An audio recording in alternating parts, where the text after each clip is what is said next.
নতুন বছর প্রথম থেকেই কনকনে ঠান্ডায় জেঁকে বসেছে শীত। বেলা বাড়লেও নেই সূর্যের দেখা। শীতে কাবু দেশের বিভিন্ন জনপদ। ধীরে ধীরে নামছে তাপমাত্রার পারদ। হিম বাতাসে কাবু সারা দেশের জনজীবন। কয়দিন আগেও তাপমাত্রা ছিল সহনীয় পর্যায়ে। তাহলে হঠাৎ বাংলাদেশে এমন শীত পড়ার কারণ কি?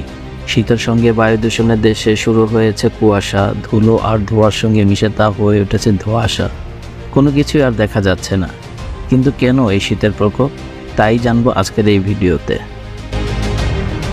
আবহাওয়া অধিদপ্তর থেকে জানা যায় যে সর্বোচ্চ এবং সর্বনিম্ন তাপমাত্রার পার্থক্য যদি 10 ডিগ্রি সেলসিয়াসের নিচে আসে, সেখানে শীতের অনুভূতি বাড়তে থাকে। কিন্তু পার্থক্য যদি 5 ডিগ্রি সেলসিয়াসের নিচে নেমে আসে, তবে শীতের অনুভূতি প্রকট থেকে প্রকটতর হয়, অর্থাৎ হাড় কাঁপানো শীত অনুভূতি হয়।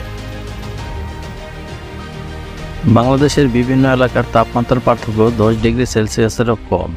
বেশিরভাগ জেলাতে সর্বোচ্চ এবং সর্বনিম্ন তাপমাত্রার পার্থক্য কমে যাওয়াতে শীতের অনুভূতি বৃদ্ধি পাচ্ছে এবং কোথাও কোথাও তা তীব্র থেকে তীব্রতর হচ্ছে বলে জানান আবহাওয়াবিদ। বাংলাদেশে কোন দিক থেকে বাতাস প্রবেশ করে এবং সেই বাতাস কতটা ঠান্ডা তার উপর শীতের অনুভূতি নির্ভর করে। পাশাপাশি যেসব অঞ্চলে বাতাসের চাপ বেশি থাকে বা বাতাসে উচ্চচাপ বলয় সক্রিয় থাকে, সেসব অঞ্চল থেকে বাতাস কম বায়ুচাপ এলাকায় প্রভাবিত হয়।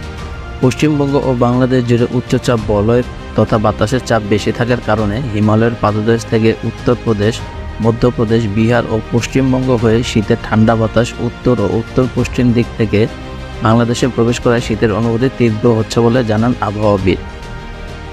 বাংলাদেশ আবহাওয়া অধিদপ্তর থেকে জানা যায় যে পশ্চিমাঞ্চল অর্থাৎ পশ্চিমবঙ্গ জুড়ে উচ্চচাপ বলয় সক্রিয় আছে, ফলে বায়ুচাপ বাংলাদেশের দিকে প্রবেশ করছে। বাতাসের গতিবেগ তুলনামূলকভাবে একটু বেশি থাকার কারণে বাংলাদেশে শীতের অনুভূতি তীব্র থেকে তীব্রতর হচ্ছে।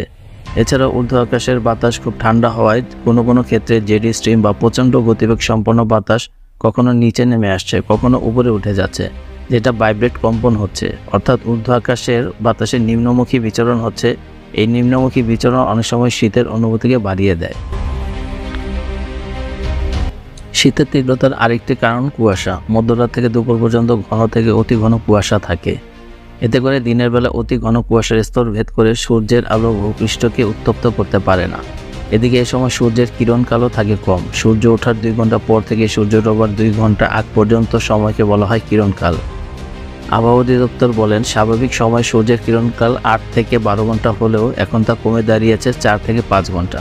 ফলে ভূপৃষ্ঠ উত্তপ্ত হতে না পারায় মাটি শীতল থাকে এবং তীব্র শীত অনুভূত হয়। আপনি যদি এখন আমার চ্যানেলটিকে সাবস্ক্রাইব করে না থাকেন, এখনই সাবস্ক্রাইব করে নিন এবং পাশে থাকা বেল আইকন প্রেস করুন